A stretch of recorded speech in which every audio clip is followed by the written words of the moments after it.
Finance ministry ने announcement की है एग्रीकल्चर रिफॉर्म्स की, जी जिसमें मुख्य बिंदु एपीएमसी के डिसमेंटलिंग और किसानों को एक तरह से फ्रीडम दे दी है, आजादी दे दी है। और आप आजादी पे इंटरव्यू कर रहे हैं कि वो कहीं पे भी बेच सकते हैं, प्रदेश में भी और प्रदेश के बाहर भी। तो इसको संदर्भ में रखते हुए मेरा पहला प्रश्न ये था आपसे कि आपको क्या लगता है कि इसका क्या असर होगा किसानों पे? बहुत लंबे समय से ये मांग थी कि भी ये एक्ट है, किसान को बांध के क्यों रखा जाए। पूरा देश किसान के लिए मार्केट क्यों ना हो, एक क्षेत्र में ही उसके लिए उसको क्यों सीमित किया जाए। तो कल जो ये फैसला आया है हमारे प्रधानमंत्री जी का, हमारे वित्त मंत्री जी की जो घोषणा है कि इस मार्केटिंग एक्ट को बदलाव करके सारे देश को एक मार्केट बनाया जाएगा, किसान को ये छूट होगी कश्मीर से लेकर कन्याकुमारी तक, जहां उसके उत्पादन का उचित भाव उसको लगे, ई मार्केट के माध्यम से या किसी दूसरे माध्यम से वो अपने उत्पादन को किसी भी आदमी को कहीं पर भी किसी प्रदेश में जाकर बेच पाएगा। ये एक क्रांतिकारी कदम है और किसानों को एक बहुत इसका लाभ होने वाला है। किसानों को धीरे धीरे इस बात की समझ में आएगी। इसका अंतिम जो लक्ष्य होगा, किसान को ये छूट मिल जाएगी कि अपने उत्पादन का भाव वो खुद स्वयं करेगा। आज दुर्भाग्य से ये है कि किसान के उत्पादन का भाव बायर डिसाइड करता है और किसान बाध्य है एक मंडी में बेचने के लिए, एक सीमित एरिया में बेचने के लिए। तो उससे ये आजादी मिलेगी। ये क्रांतिकारी कदम है और मैं इस कदम का हमारे आदरणीय प्रधानमंत्री नरेंद्र मोदी जी का दिल से हरियाणा के किसानों की तरफ से, देश के किसानों की तरफ से उनका धन्यवाद करता हूँ। जो एसेंशियल कमोडिटीज एक्ट है उसमें भी कहा गया है कि बहुत ही कोई विशेष परिस्थिति को छोड़कर इसको भी छूट दी जाएगी। अब किसान कोई आलू रखता है या ज्यादा मात्रा में कोई अपनी भाव अच्छा लेने के लिए बाजरा, गेहूं या कुछ है, तो जब भी भाव उसका बढ़ता है तो एसेंशियल कमोडिटी एक्ट लगा के किसान को फिर बाध्य कर दिया जाता है कि आप अपने मर्जी का भाव नहीं ले सकते। तो उससे भी हमारे प्रधानमंत्री जी ने ये कहा है कि बहुत जब दुगना भाव हो जाए तब जाके इस एक्ट का हम प्रयोग करेंगे, उससे पहले हम इस एक्ट को नहीं काम में लेके आए। तो इससे दामों पे तो कुछ अंतर नहीं पड़ेगा? खासतौर से होर्डिंग तो नहीं होगी आपके समझ में? मतलब किसान की तरफ से नहीं, पर ट्रेडर की तरफ से। देखिए, जब किसान को अपनी चीज का भाव लेने, किसान भी जागरूक हो जाएगा। किसान को बाध्य ना किया जाए बेचने के लिए। और किसान को अपनी उपज को बेचता क्यों है कम रेट पे, कि उसको बहुत जल्दी जल्दी पूंजी की जरूरत होती है।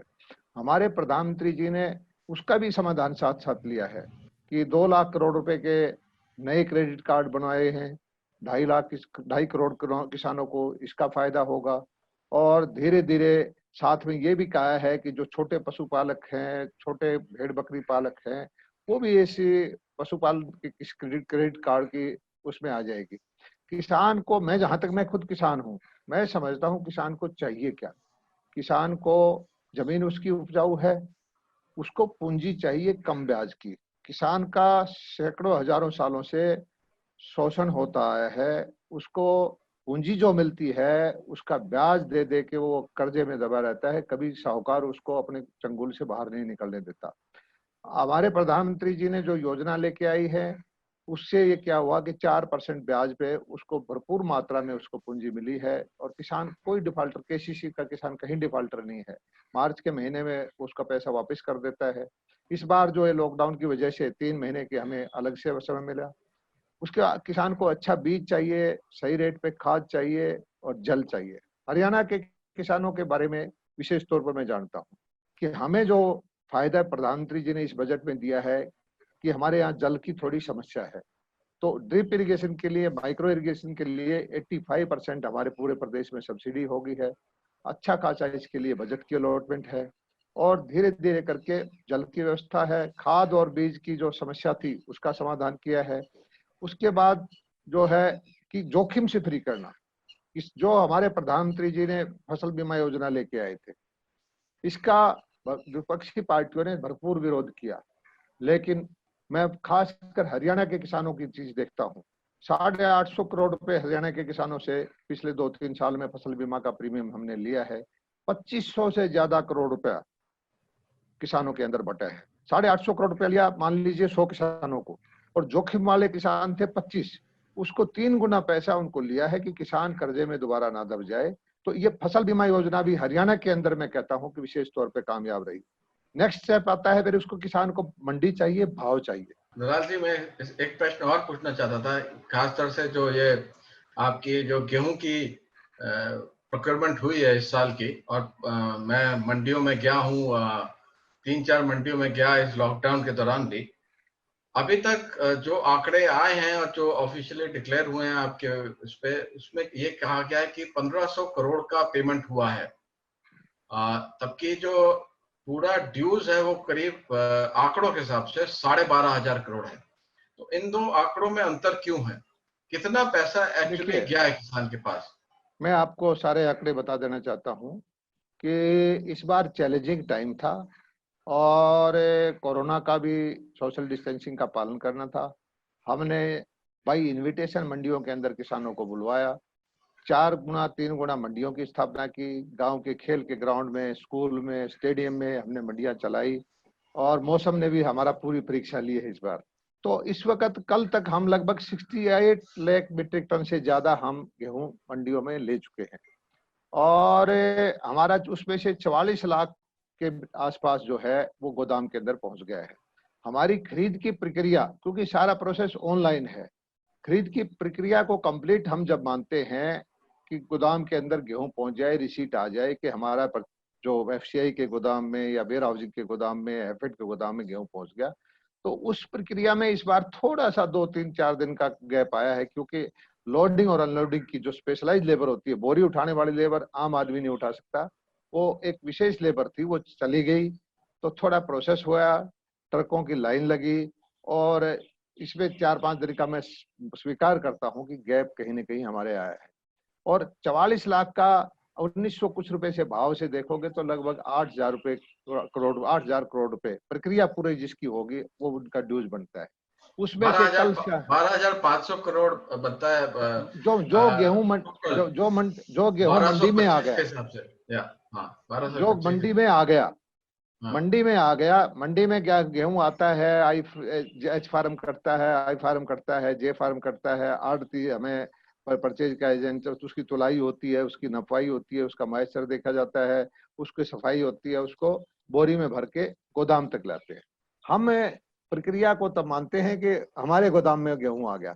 जब तक मंडी में गेहूं आता है किसान को फ्री कर देते हैं, लेकिन वो 3-4-5 दिन में गेहूं को बोरी में डाल के उसको इकट्ठा करके एजेंसी, क्योंकि हम ये गेहूं भारत सरकार के लिए परचेज करते हैं, उसके वहां पहुंचाएंगे तो प्रक्रिया पूरी होती है। तो गेहूं 68 लाख हमने खरीद जरूर लिया है, लेकिन 44 लाख को ही हम गोदाम तक पहुंचा पाए हैं, और धीरे धीरे इस बैकलॉग को हम कवर कर रहे हैं, और उसमें से जो गोदाम में पहुंच गया वो लगभग 8,000 करोड़ रुपए का है, और कल शाम तक हम आड़ती के खाते में 6,000 करोड़ रुपए रिलीज कर चुके हैं। शुरू के हफ्ता 10 दिन था, समस्या आई थी, आड़तियों को प्रोसेस नहीं पता था। आड़तियों को हमने कहा कि हम आपको पैसा देंगे, आपको जो किसान की उधार है वो काट के किसान की सहमति पत्र से आपको सिग्नेचर करा के हमें देना पड़ेगा, वो पैसा आपको हमारे पूल अकाउंट में होगा और वहां से किसान में जाएगा। ये इस प्रोसेस को, टेक्नोलॉजी को, जैसे कि वीडियो कॉल को समझने में हमें टाइम लगा है, तो इस तरह से आड़ती को, किसान को समझने में टाइम लगा है, लेकिन अब स्मूथ हो गया है, थोड़ा सा देरी हुई है। और लेकिन इसमें जो धान के उत्पादक किसान को, तो धान का इस बार लेट है कि भाई हमने कहा है कि जून में बोया जाएगा, और हमारे इलाके दक्षिण हरियाणा में कपास की या बाजरा की बिजाई करते हैं। कपास के किसान ने पूरी कपास की बिजाई कर दी, बाजरा का भी जब बारिश होगी तब होगी, और इस दौरान जो प्रधानमंत्री जी ने 2-2 हजार रुपए दिए वो किसानों के खाते में आ गए हैं। पिछले साल के फसल बीमा की योजना है वो भी हमने डलवा दिए हैं।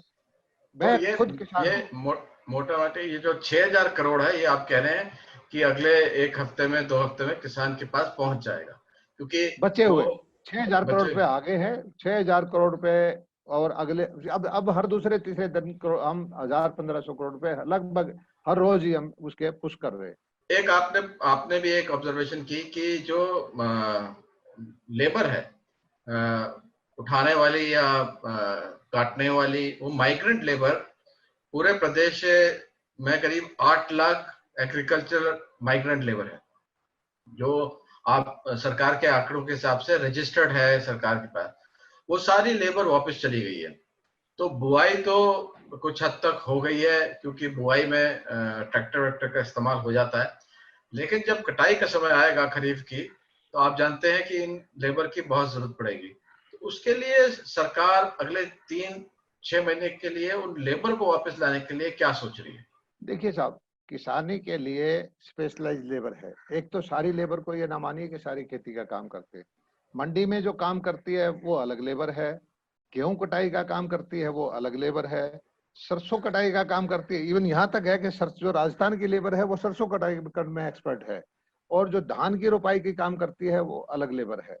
तो करेक्ट। लेबर आती है और जाती है। ये जो लेबर है गेहूं कटाई, गेहूं करने वाली, सरसों काटने वाली, वो लेबर हमारी चली गई।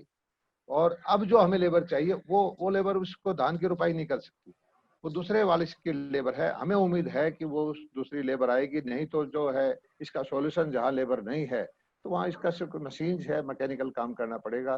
पिछले 2 या 3-4 साल में मैकेनाइज की तरफ हमने बहुत सारे कस्टम हायरिंग सेंटर स्थापित किए हैं। वैसे भी हरियाणा का आजकल, आज से 10-15-20 साल पहले बैलों से और ऊँटों से खेती होती है। आपने कभी, मेरे ख्याल में, ढूंढना पड़ता होगा कि कोई बैल जुता हुआ किसान या ऊंट को जुता हुआ किसान मिलता हो। तो सब ट्रैक्टर से और कंबाइन हार्वेस्टर से कटाई, ट्रैक्टर से जुताई, और सारी लेटेस्ट मशीन हरियाणा में है।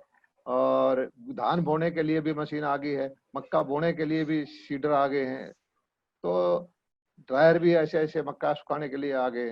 मैकेनाइज खेती कर रहे हैं, और कस्टम हायरिंग करके, सब्सिडी हम दे के, बहुत सारी जो कस्टम हायरिंग सेंटर बना के मशीनों का प्रबंध कर रहे हैं। जो लेबर की दिक्कत रहेगी, इसका भी हमने समाधान निकाला है।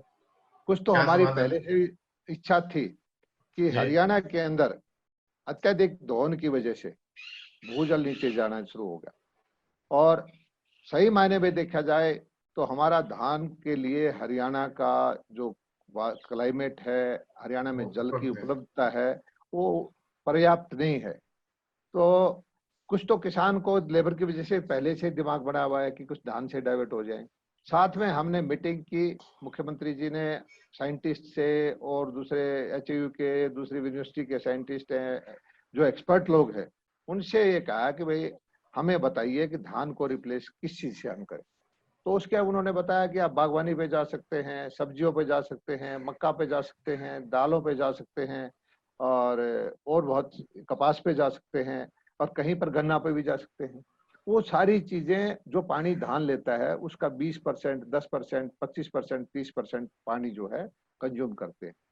और हमारे यहाँ पानी के अत्यधिक दोहन की वजह से 15-16 ब्लॉक में बहुत विकट परिस्थिति हो गई। बहुत ज्यादा। वो जोन ही आप जानते हैं कि जो 15-20 जिले हैं हरियाणा में, और पंजाब में तो करीब 20-25 जिले हैं जो बिल्कुल डार्क हो गए हैं, यानी कि वो ग्राउंड वाटर उसमें 3 किलोमीटर 3.5 किलोमीटर नीचे मिल रहा है।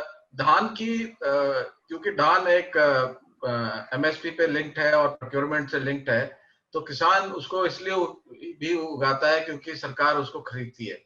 तो क्या जो प्रोक्योरमेंट पॉलिसी है धान की, खासतौर से हरियाणा की जो प्रोक्योरमेंट पॉलिसी है धान की, उस पे आप कोई बदलाव सोच रहे हैं कि आप नहीं करेंगे या कम करेंगे या क्या करेंगे? देखिए, हम किसान हितैषी सरकार हैं, फोर्सिबली कोई चीज नहीं करना चाहते। लेकिन इस बार हमने किसानों की हालात को देखते हुए, लेबर की शॉर्टेज देखते हुए, और पानी को बचाने के लिए एक विशेष योजना दी है।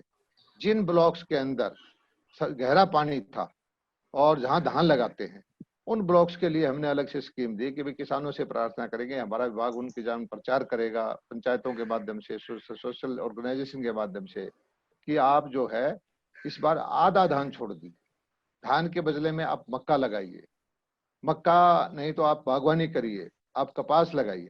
इनकी प्रोक्योरमेंट एमएसपी पे हम करने की गारंटी देते हैं। हमने 8-9 कंपनियों के बीज आप उनको बताए कि ये कंपनियां जो क्लेम करती हैं, क्लेम तो उनका है 30 मीट्रिक टन पर एकड़ का, लेकिन 20 मीट्रिक टन भी धान, सॉरी मीट्रिक टन नहीं, क्विंटल, 20 क्विंटल धान भी पर एकड़ हो जाए तो उसकी वैल्यू जो है एमएसपी पे, धान की आज की उपज है उसके बराबर आ जाती है। और साथ में हम 85% ड्रिप पे सब्सिडी दे रहे हैं। किस पे सब्सिडी दे रहे हो भाई साहब? सारे हरियाणा पे जो भी धान हटा के या कोई भी आदमी पानी बचाने के लिए कोई अपने ड्रिप इरिगेशन करेगा, टपका विधाई से काम करेगा, पूरे हरियाणा में हम भाई साहब बाजरा या मक्का तो ड्रिप इरिगेशन पे हो नहीं सकता। मक्का हो सकती है, मक्का बागवानी मक्का हो सकती है। नहीं हमारे मैं दक्षिण हरियाणा से आता हूँ। कॉटन को मैं ड्रिप मेवात से आता इरिगेशन हूँ। आप मेवात से हैं, मैं लोहारू से आता हूँ। मेरे यहाँ कॉटन का पिछले यहाँ हजारों एकड़ ड्रिप इरिगेशन पे हुई है। जो बगैर ड्रिप वाला किसान था उसकी 15 से लेकर 20 मन 6 से 8 क्विंटल तक हुई है, और ड्रिप वाले की 10 से 12 क्विंटल 14 क्विंटल तक भी हुई है। क्योंकि ड्रिप का फायदा तो है कि पौधे की जड़ में पानी जाता है, वीड्स नहीं होते, और उसको आप फर्टिलाइजर भी दे सकते हैं। बट मक्का मक्का मक्का दलाल आप साहब, डोरियां आप बना। जानते हैं कि ड्रिप इस माहौल में पाइपें लाना, पाइपें लगाना, उसकी सब्सिडी सरकार से लेना, ये पूरी प्रक्रिया थम गई है क्योंकि ये कंपनीज भी बंद हो गई हैं या नहीं कंपनीज नहीं के दफ्तर भी नहीं खुले हुए हैं। और इसमें दिक्कत ये भी है कि पहले तो वो लगानी पड़ती है और उसके बाद पैसा आता है, लेकिन कंपनी कहती कि आप किसान को ये कहती है कि आप पैसा पहले दो और सब्सिडी आप लो, या सब्सिडी बाद में आएगी तो बाद में आप ही की जिम्मेदारी है, हमारी जिम्मेदारी नहीं है कि वो सब्सिडी आए या ना आए। तो सब्सिडी पे आपकी ये कंपनीज आपके आप जानते आपकी हैं। आपकी जानकारी के लिए मैं बताना चाहता हूँ जी जी। कि ये प्रोसेस एक हमको शॉर्ट टर्म मेजर नहीं ले रहे, लॉन्ग टर्म किसान के ऐसी फैसले ले रहे। ड्रिप का जहां तक मामला है, हरियाणा के अंदर 85% सब्सिडी थी। हमने ड्रिप के सारे जो मैन्युफैक्चरर की मीटिंग की, उनसे पता किया कि आपके पास अवेलेबल है। They told us that they have enough stock. और अच्छा हमने उनसे ठीक है। कहा कि पेट्रोलियम प्रोडक्ट्स की वैल्यू कम हो गई है, आप इसकी कीमत घटाइए, टेंडर करेंगे तो घटाइए। और जो आज का रेट आपका जो 15% शेयर किसान देता है, उसको भी आप बियर करिए। और आपके खुशी की बात यह होगी कि वो इससे मान गए हैं।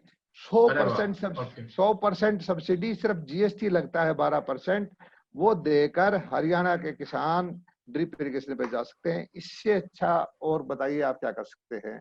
और वो सारा का सारा किसान को सिर्फ रजिस्ट्रेशन कराना है, वो आपको ड्रिप लगा के जाएगा और सारी पेमेंट उसको, जो सरकार का शेयर है उसको चला जाएगा। किसान को देना ही कुछ नहीं है, आपको जीएसटी देना है 12%। तो इससे ये भी जो हमने 40 ब्लॉक्स के किसानों के लिए तो ये कहा है कि आपका किसान का कंट्रीब्यूशन सिर्फ जीएसटी है। और हम इसमें कोशिश कर इसमें रहे कोई हैं कि बैकवर्ड दलाल जी, इसमें बैकवर्ड एरिया भी आते हैं 40 ब्लॉक्स में? जो हमारा पानी का, आपके यहाँ भी होगा, मैं ब्लॉक अभी मेरे पास लिस्ट नहीं है, और नहीं तो हम इसको और बढ़ा देंगे। हमारे प्रधानमंत्री जी ने जल जीवन करके योजना जो हमारे बजट में दे के आए थे इस बार, उससे हमारे ड्रिप इरिगेशन पे, पानी बचाने पे विशेष फोकस किया है। और यह है भी सच्चाई, जो पानी को हम बढ़ा नहीं सकते, जितना जल उपलब्ध है उसको धीरे धीरे उसका सदुपयोग करें।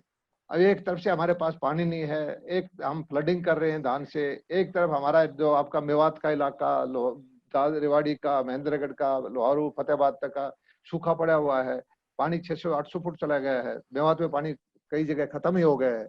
तो न्यायपूर्ण तर्कसंगत फैसला हम करना चाहिए सरकार में जो बैठा हुआ आदमी है। और हरियाणा सरकार दूरदृष्टि फैसले लेती है, शॉर्ट टर्म फैसले नहीं ले रही। और धीरे धीरे करके किसान हितैषी फैसले आप देखेंगे, चाहे वो मेरी जो फसल बीमा योजना का हो, चाहे किसानों के खाते में पैसे डालने का हो, चाहे बीज किसान वगैरह के खाद के खाते में पैसे डालने की बात करना चाहता था दलाल साहब। अब हरियाणा ने काफी हद तक किसानों को आइडेंटिफाई कर दिया है, उनके फर्द के या उनके लैंड रिकॉर्ड के बेसिस पे उसका एक डेटाबेस क्रिएट किया है। तो आपके पास ये जानकारी है आपकी कौन सा किसान है और कहाँ पे है किसान? हम करने क्या जा रहे हैं कि एक पोर्टल हमारा है, मेरी फसल मेरा ब्यौरा।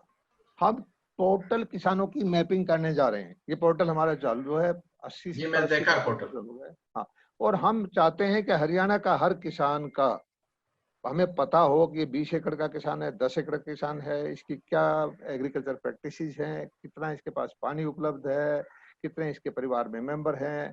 तो एक परिवार का भी हम पोर्टल साथ में करके, क्लबिंग करके आर्थिक स्थिति भी परिवार की देखेंगे और उनकी ओवरऑल हरियाणवी, आम हरियाणवी को क्या चाहिए उसको देखकर हमारी आने वाली नीतियां बनेगी। और हम चाहते हैं कि सही पैसा, एक तो डायरेक्ट बेनिफिट ऑफ ट्रांसफर से बिचौलिया प्रथा, एक जमाने में हमारे प्रधानमंत्री राजीव गांधी जी कहते थे कि इसमें 100 पैसे भेजता हूँ, 1 रुपया भेजता हूँ, 18 पैसे पहुंचते हैं। आज कम से कम 1 रुपया भेजते हैं तो 1 रुपया ही पहुंचता है।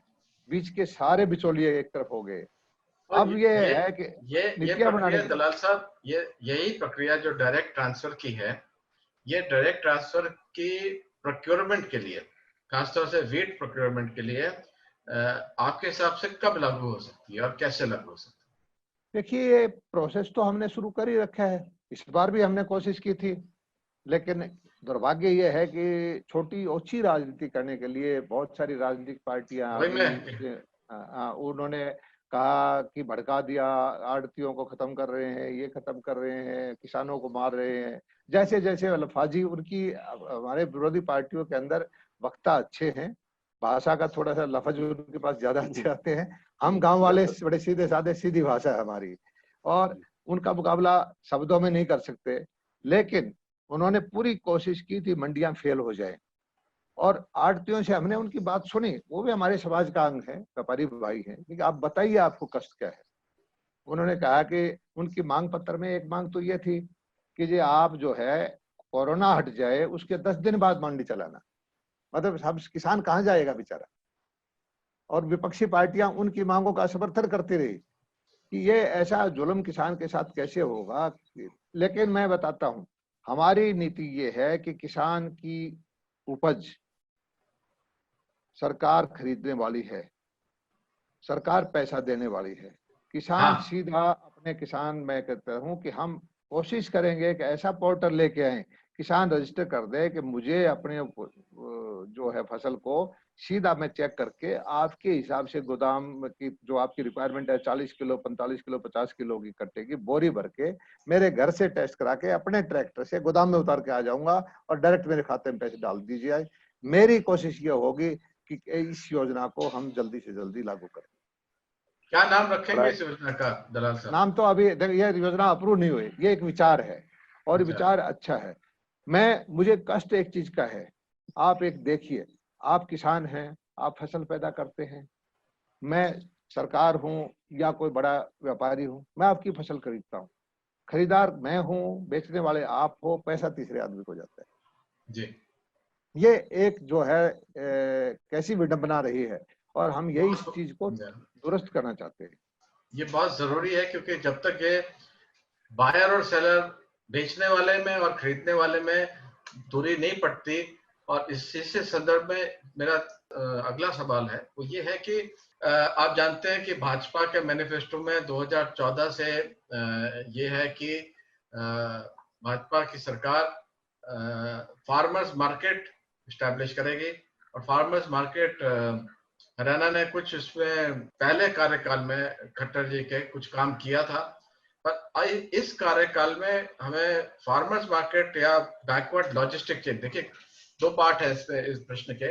पहला है कि आपने मंडी बना दी, अब अगर, और आपने उसको कह दिया कि अब आप कहीं पे भी बेच सकते हो, पर मैं अगर छोटा किसान हूं, मेरे पास आधा एकड़ है, 1 एकड़ है, तो मेरे पास प्रबंध नहीं है कि मैं 50 किलोमीटर, 100 किलोमीटर या 25 किलोमीटर दूर जाके बेच सकूं।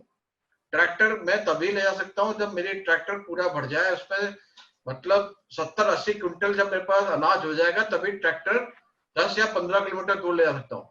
ट्रैक्टर से मैं 50 किलोमीटर दूर ले जा के ट्रॉली पे अनाज नहीं बेच सकता।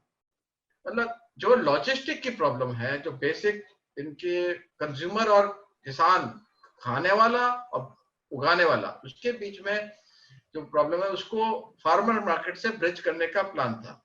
केंद्र सरकार ने उसके बाद आपको बताया कि फूड प्रोड्यूसर कंपनी का भी स्थापना का मैं आपको बताना चाहता हूं जी कि एक तो आपकी जानकारी के लिए कि पिछले असेंबली सेशन के दौरान हमने मंडी एक्ट को बदलाव कर दिया है। जो हमारे पास मॉडल एक्ट आया था भारत सरकार का, उसी के अनुरूप हमारी असेंबली में पास कर दिया है। मेरे ख्याल में हरियाणा देश के 3-4 प्रदेशों में होगा जिन्होंने इस काम को किया है।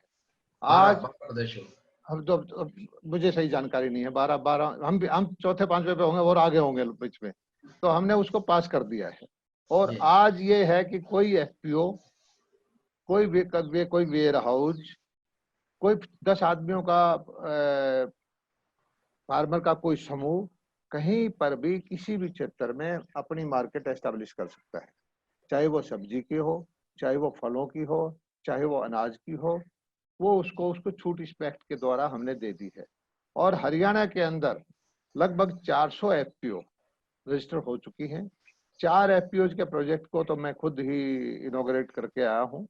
80 एफपीओ के जो प्रोजेक्ट्स हैं 5-5 करोड़ रुपए तक के, वो 80-90% तक, 70%, 70 से 90% तक उसमें सब्सिडी है।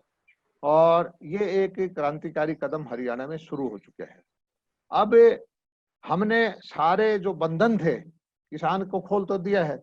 अब किसान को भी एक चीज के बारे में सोचना पड़ेगा, जो महाराष्ट्र का किसान करता है, गुजरात का किसान करता है, कि कलेक्टिव या कोऑपरेटिव एफपीओ के माध्यम से या किसी भी नाम ले दीजिए, उसको तो खुद उसको एक गांव की पंचायत के द्वारा, 2 द्वारा, 4 द्वारा फार्मर के सबूतों उसको बनाने पड़ेगा।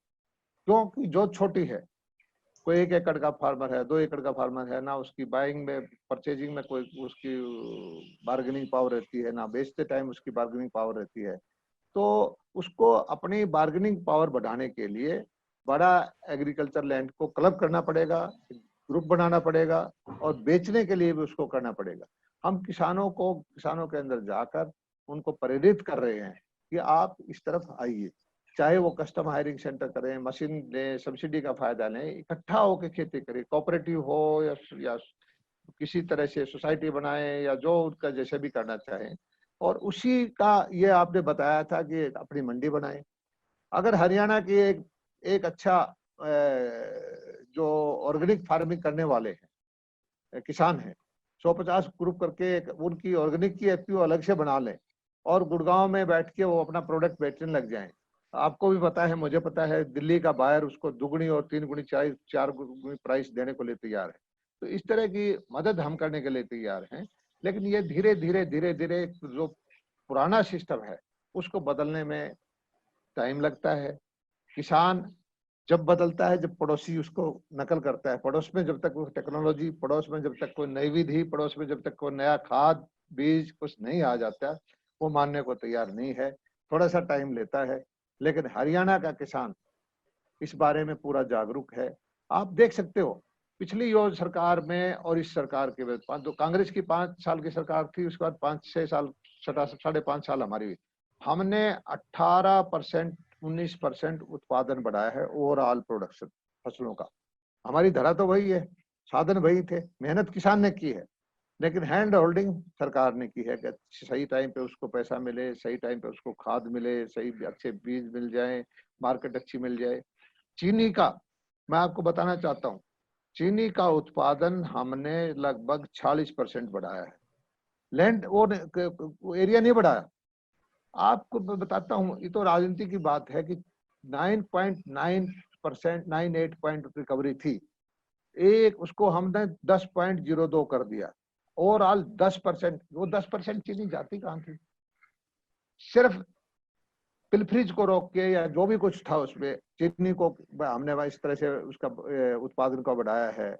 और किसानों के लिए अच्छे अच्छे बीज लेके आ रहे हैं। आज मक्का को हम किसानों को कहते हैं कि आप मक्का पे जा सकते हैं तो जाइए, आपको धान का घाटा नहीं होगा। 7,000 रुपए हमने उसको दिखाया है कि आपको डायरेक्ट बेनिफिट ऑफ ट्रांसफर से आपको देंगे, जो पर एकड़ किसान आप डायरेक्ट 7,000 रुपए दे रहे हैं, पर जी। पर फिर भी जो किसान मक्का की तरफ जा रहे हैं उसमें आपको क्या प्रोग्रेस दिख रही है? क्या वो ले रहे हैं उस स्कीम को? हाँ नहीं, अभी तो आज हमारा पोर्टल लागू होगा। बगैर अच्छा, पोर्टल लागू किए हमारे पास 15-20 हजार किसानों की इंक्वायरी आ चुकी है। आज और हम देने पोर्टल की लागू प्रक्रिया करेंगे। कैसी होगी इसमें कि मैं आपको ये कहूंगा कि मैं धान किसान था और मैं मक्का पे जा रहा हूँ और हाँ, तो मुझे मेरे इतने एकड़ है, तो सब्सिडी का प्रोसेस क्या होगा भाई साहब? सब्सिडी का हमारा ये होगा कि आपने मक्का लगा दिया। मक्का जब आपके खेत में थोड़ा सा तैयार हो गया है, हमारे अधिकारी डिप्टी डायरेक्टर लेवल के या एसडीओ लेवल के जाके वेरीफाई कर देंगे, सर्टिफाई कर देंगे, डायरेक्ट उसकी खाद में आधा पैसा तब चला जाएगा जब मक्का थोड़ा सा पूरा हो जाएगा। हम इसको देखो कि कहीं भी ये चीज नहीं चाहते कि आंकड़ों के अंदर खेले कोई, वो पूरा हो जाएगा। पूरा मक्का पैदा होने से पहले पहले उसको पूरा पैसा उसके डाल देगी। इसमें सिर्फ सारी डायरेक्ट सब्सिडी है, एक्सेप्ट कि उसकी जो फसल बीमा का पैसा है वो कंपनी को जाएगा, हम उसको बीमित भी करेंगे। और एमएसपी पे उसको खरीदने की उसकी गारंटी है कि हम ये भी गारंटी देते हैं कि आपकी एमएसपी पे सारी जो रजिस्टर्ड होगी उसको हम खरीदेंगे। तो मक्का की एमएसपी क्या होगी फिर? अभी तो एमएसपी है सरकार की, मुझे ध्यान नहीं, अच्छा। 1600-1700 रुपए है। मतलब मक्का भी अगर कंपनी जो 30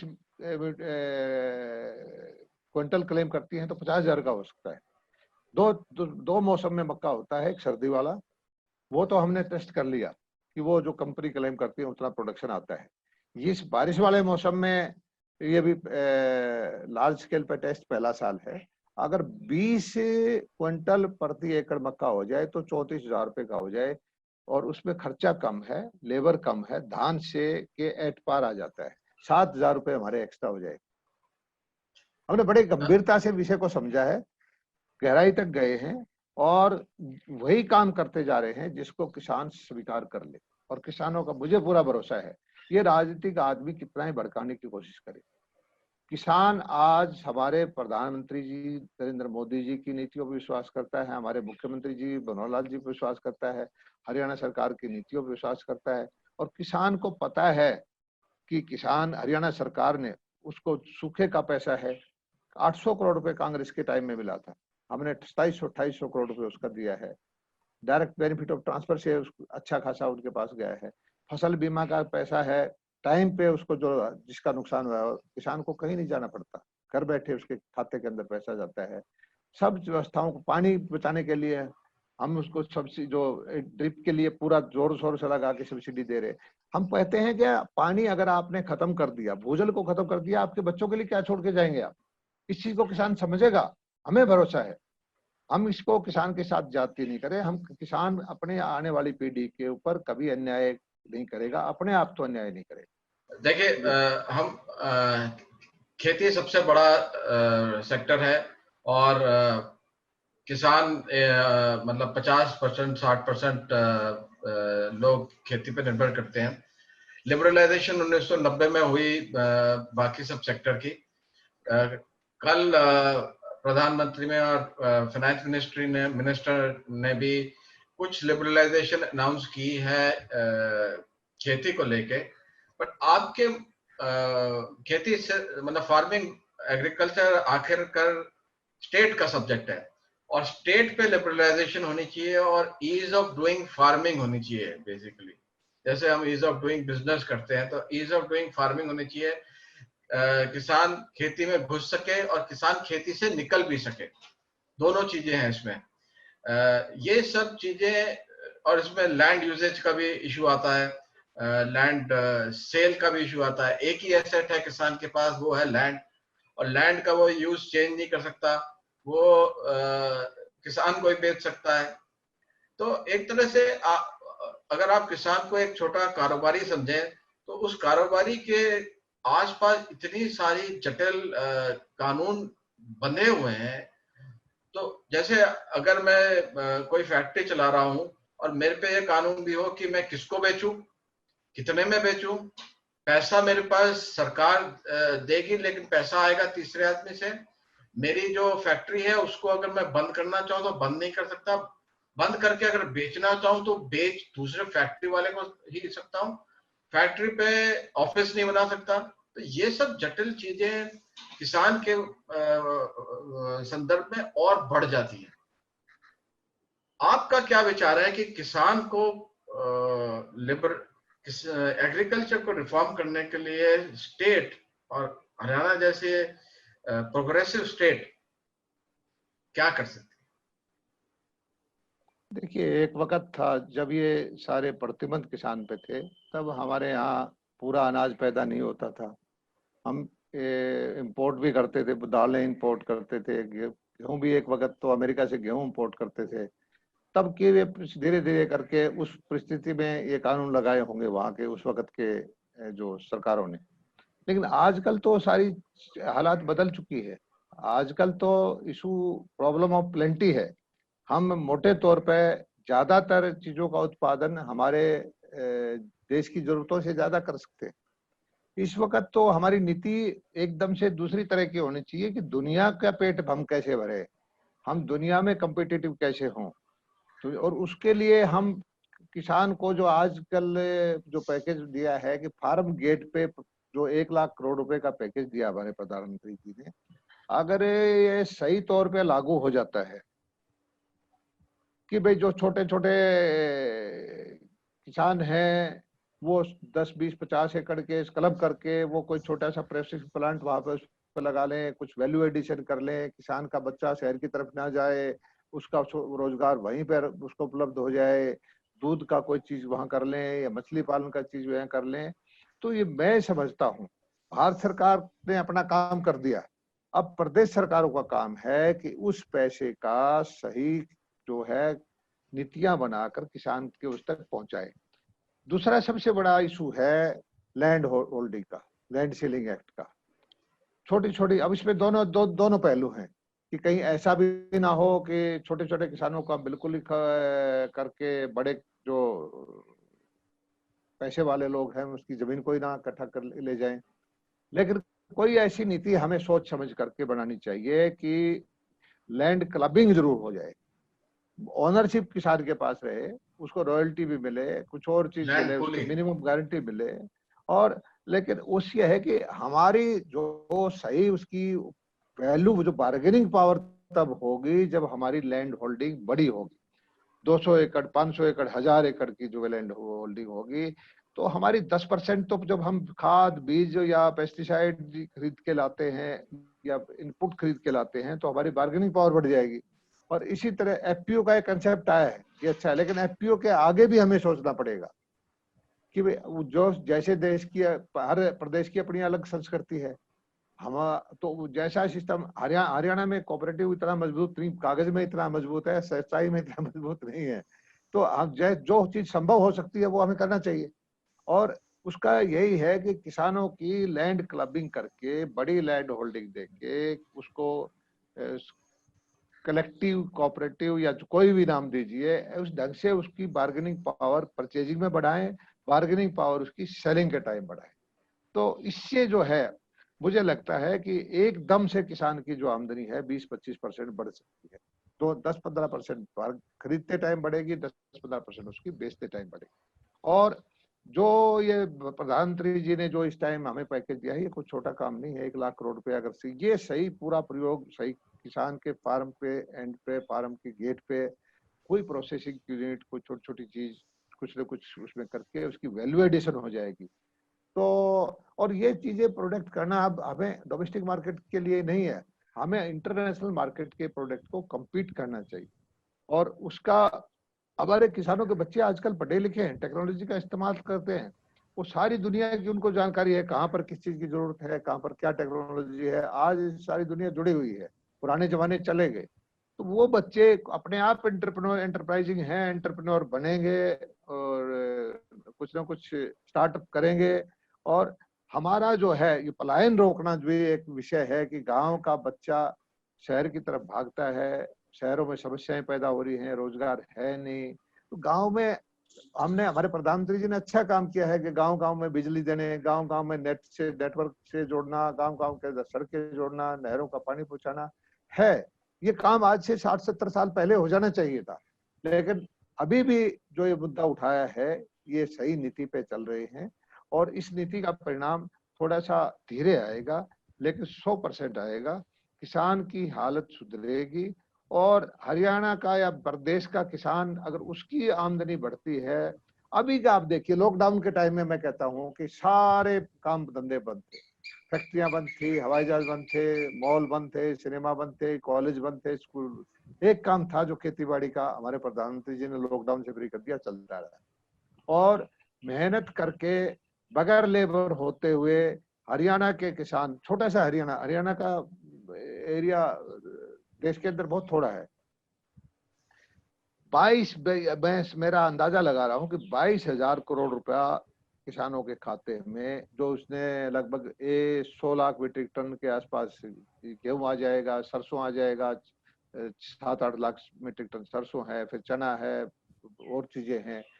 तो 20-22 हजार करोड़ रुपए का पैसा किसान में आता है। किसान घर में पैसा नहीं रखता, तुरंत पैसा बाजार में जाता है, बाजार वाला पैसा इंडस्ट्री में जाता है।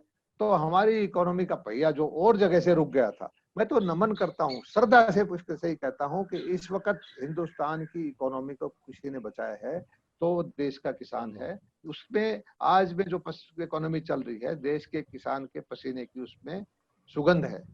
लैंड पूलिंग एक्ट और लैंड कलेक्टिव की आप बात कर रहे हैं, तो क्या इस पे सरकार ये विचार पे लेवल पे है कि इस पे आप ने कुछ काम किया है और इस पे आप नीति की कुछ सोच रहे हैं? नहीं, सोचने का कोई विचार आता है तो उस पर 2 कदम आगे भी बढ़ते हैं। हम जो विद्वान लोग हैं, आप जैसे लोग हैं, या साइंटिस्ट हैं, या और एंटरप्रेन्योर हैं, या इंडस्ट्री के लोग हैं, सलाह मशवरा करके खेती बाड़ी के अंदर किसानों की हालत सुधारने के लिए हम उस लक्ष्य को प्राप्त किसी भी हर सूरत में प्राप्त करना चाहते हैं जो हमारे प्रधानमंत्री जी ने दिया है कि किसानों की आमदनी को बढ़ाना है। तो इसमें वो एक अकेला यही नहीं है, और भी बहुत सारी चीजें हैं कि हरियाणा के अंदर बेरोजगारी की समस्या है। इनलैंड मछली का हमारे यहाँ भूमि है, खारे पानी सलाइन वाटर की बहुत सारा एरिया पड़ा हुआ है जिसमें सिर्फ बारिश एक बार होती है तो फसल होती है। मछली पालन पे आप जानते हैं कि हरियाणा में मछली पालन में हरियाणा नॉर्थ में पहले दूसरे नंबर पे आता है, और केंद्र सरकार ने मछली पालन पे एक नया डिपार्टमेंट बना दिया है। प्रधानमंत्री ने अपनी तरफ से मछली पालन को खास जोर देने के लिए कहा है। पर अगर आप देखें मछली पालन के जो केंद्र हैं, रोहतक में देखें या भिवानी की तरफ भी देखें या नूह की तरफ देखें, मंदसौर देखें, तो जो मछली की जो मंडी है या मछली की जो स्टोरेज है, उसका जो इंफ्रास्ट्रक्चर है बेचने का और ले जाने का, वो अभी हरियाणा में नहीं है। तो मतलब हरियाणा प्रोड्यूसिंग स्टेट है बट मार्केटिंग और सेलिंग स्टेट नहीं है। तो उसके लिए राज्य सरकार क्या सोच रही है? हरियाणा मछली प्रोड्यूस तो करती है, लेकिन हरियाणा मोटे तौर पे मछली का जो कंजम्पशन कम करती है। और आपके जो एरिया है मेवात वगैरह में, वहाँ बहुत सारी मछली, मैं तो नया मंत्री हूँ लेकिन मैंने समझने की कोशिश की है, तो बड़ा अच्छा संभावनाएं हैं मछली के लिए, मछली के उत्पादन के लिए, और देश के लिए भी बड़ी अच्छी संभावनाएं हैं। जो हमारा एक्सपोर्ट से हम दुनिया भर की इसे विदेशी मुद्रा कमा सकते हैं।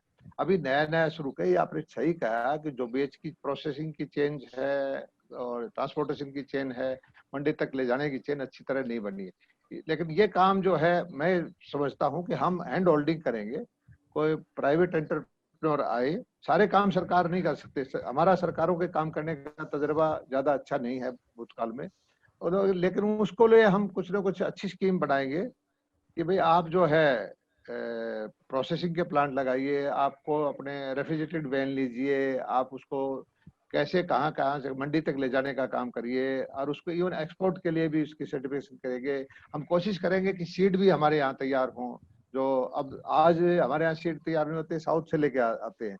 और ये लॉकडाउन की वजह से मुझे बड़ा आ रही है, लगा।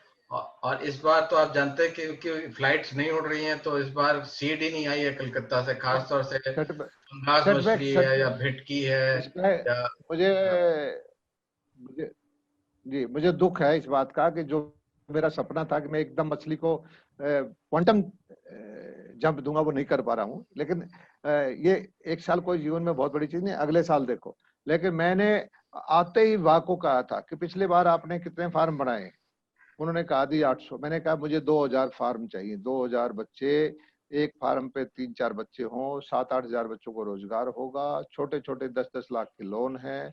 और हमने अधिकारियों को कहा कि आप ऑन करिए, मछली का फार्मर फेल होता है, लॉस होता है, तो ये डिपार्टमेंट की जिम्मेवारी होगी, उसकी नहीं। यही नहीं है कि सब्सिडी डिस्पर्स कर दिया और आप फारिग हो गए, एक भी फार्म मुझे फेल नहीं चाहिए। तो मुझे इस दिशा में पूरा करने की कोशिश की मैंने। मेरे पास पशुपालन का विभाग है कि जो किसानों की आमदनी से जुड़ा हुआ है। आप ये देखिए, हमारे यहाँ गाय होती थी, देसी गाय की नस्ल थी, साहिवाल थी, थारपारकर थी, गिर थी, हरियाणवी नस्ल थी। हमारी नस्ल ब्राजील में जाकर 40 लीटर दूध देते हैं, और हमारी नस्ल हमारे यहाँ 5, 6, 7 लीटर पे बेचारी घूम रही है। और हम जो जिसको हमें वो क्लाइमेट सूट नहीं करता, HF की है जो विदेशी जो सर्दी में रहने वाली गाय हैं, वो जर्सी हम काऊ। यहाँ लाके उनके साथ वो जर्सी काऊ को कर रहे हैं। हाँ, जो ये नीति में कहीं गलती है ना, तो इसको हमने कहा कि धीरे धीरे इसको हमारा कोशिश की है कि हमने 80 लाख जो है AI किया है यहाँ पर, आर्टिफिशियल इंसेमिनेशन। और हमारे यहाँ फिर ये सेक्स सीमन भी हमने 1.5 लाख 2 लाख डोज ले रखी है, जिसमें से 30-40 हजार की हमने यूज कर लिया है, ताकि 90% जो हमारे बेसहारा पशु हैं सड़कों पे छोड़ देते हैं, क्योंकि बैलों की खेती बंद होगी, तो उसके लिए भी हमने वो शुरू किया है। हरियाणा मेरे ख्याल में देश में पहला प्रदेश होगा जो मुंहखोर और गलघोटू की बीमारी से मुक्त हो चुका हो।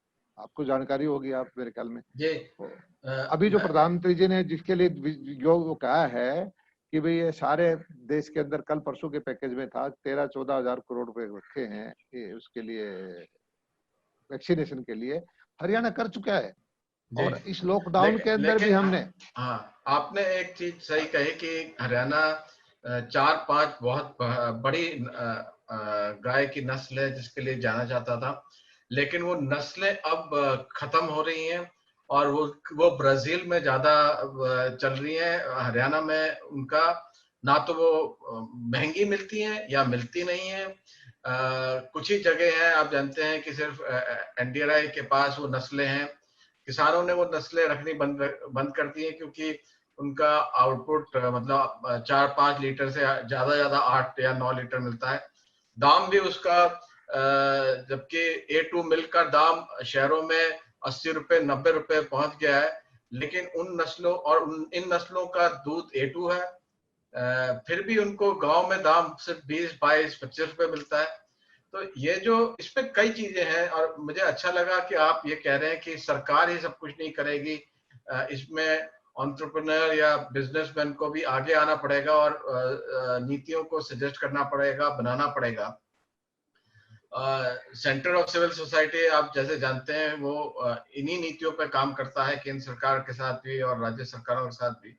मुझे ये समझना था आपसे कि गाय के लिए और एनिमल हस्बेंड्री के लिए क्या आप कोई नई नीति के बारे में सोच रहे हैं, जैसे इससे इसकी अडॉप्शन और छोटी डेयरी 4 से 8 गाय की डेयरी कामयाब हो सके, क्योंकि हर आदमी 50-25-20 गाय नहीं रख सकता। 4 गाय का एक मॉडल होता है जो एक परिवार मेंटेन कर सकता है, मैनेज कर सकता है। उसके लिए कोई क्या सरकार नीति बना रही है क्या? सबसे पहले तो मैं आपकी जानकारी देना चाहता हूँ कि जो आज से 5 साल पहले हरियाणा में दूध का उत्पादन प्रति व्यक्ति था वो लगभग 800 ग्राम था, और वो अब हरियाणा मेरे ख्याल में देश के अंदर सेकंड है, 1087 ग्राम दूध प्रति व्यक्ति का हमारे यहाँ। और किसान की आमदनी करने का पूरा करने का जहाँ तक लक्ष्य है, पशुपालन उसमें बहुत ही आवश्यक है। जो सबसे आसान और सबसे जल्दी किसान का जो आमदनी बढ़ाने का ये साधन हो सकता है। क्यों? अगर हम दुधारू पशु का उसका दूध का उत्पादन बढ़ा दें, खाना पीना पशु का नंबर सब कुछ खर्चे बराबर रहेंगे और उसका उत्पादन डबल हो सकता है। तो उसके लिए हमने सबसे पहले तो जो किसानों के अंदर बीमारी थी, पशुओं के अंदर, किसान के पशु के अंदर मुंहखोर की, गलघोटू की, तो सिंगल वैक्सीन से हमने कर दिया। हरियाणा इससे फ्री हो चुका है। कल की घोषणा में यही वैक्सीन सारे देश के अंदर लगाने के लिए प्रधानमंत्री जी ने घोषणा की है। दूसरा ये है कि हरियाणा के अंदर हम पशुओं का बीमा करें। इस बार 3.25 लाख पशुओं का हमने बीमा करवा रखा है। अभी 5 लाख पशुओं का हमारा टारगेट है कि अगले साल हम पशुओं का बीमा करें। किसान को जोखिम भरी करें कि उसको किसी तरह का नुकसान ना हो। फिर प्रधानमंत्री जी जो योजना लेके आए हैं पशुधन क्रेडिट कार्ड की, जो छोटे किसान हैं 1 एकड़ का, आधा एकड़ का, या जिसके पास बीघे में जमीन रहेगी, या बगैर लैंडलेस फार्मर हैं, या दूसरे हमारे जो SC BC के भाई हैं, तो उनके लिए उनको पूंजी नहीं मिलती। हमने वो जो है पूंजी देने के लिए जो व्यवस्था की है, 3 लाख रुपए से नीचे की 4% ब्याज पे जो पूंजी मिलेगी, तो उससे तो कोई 2 गाय, कोई 1 गाय, कोई 1 भैंस वो करके अपने परिवार का पालन पोषण कर सकता है, दूध का उत्पादन बढ़ सकता है। और उत्पादन के बाद फिर नेक्स्ट स्टेज आती है कि हम प्रोसेसिंग की। प्रोसेसिंग में हम प्लांट लगाएं। हमारे यहाँ बजट में हमने डाला है कि हरियाणा के अंदर एक टेट्रा पैक का प्लांट लगेगा। तो हम जो कम्पिटिटिव हो जाएं विदेशों के साथ भी, हमारे जो चाहे दूध के प्रोसेस हैं, दही के प्रोसेस हैं या जूसेस के प्रोसेस है, बड़ा प्लांट लगा के हम जो है हमारी ब्रांडिंग करके, जैसे वीटा का हमारा ब्रांड है, तो उस तरह का हम प्रोडक्ट आए।